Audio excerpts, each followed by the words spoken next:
Penbau kari Iran ya kabor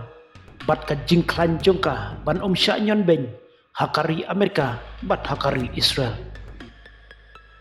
Shibun ki bala jatang hapo jong kidiki kat arsngi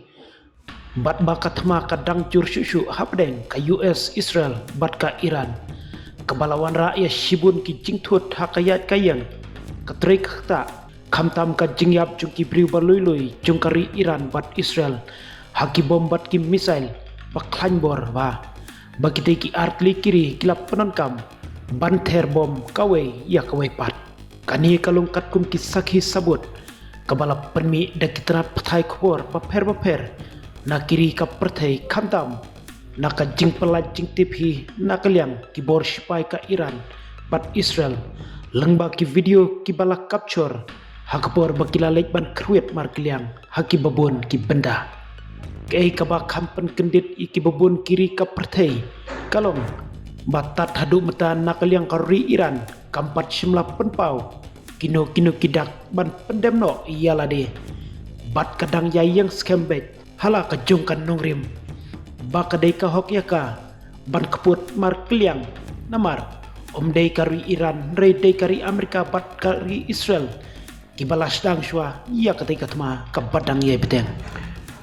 Presiden kari Amerika kata Donald Trump hakas nginingkong ulah penpau ya ka jingsgo benyau halor jongka Iran banjit ya moj taba Khamenei kum unong ya lam bahak lidu bat thamai jongka badang hakini kisngi baladep ulong ba sunghun ya ka kerteng kebala mi pau jong moj taba banlong unong ya lam bat thamai kari Iran ulama hamru dangsyen ba unong ya lambat mai kari Iran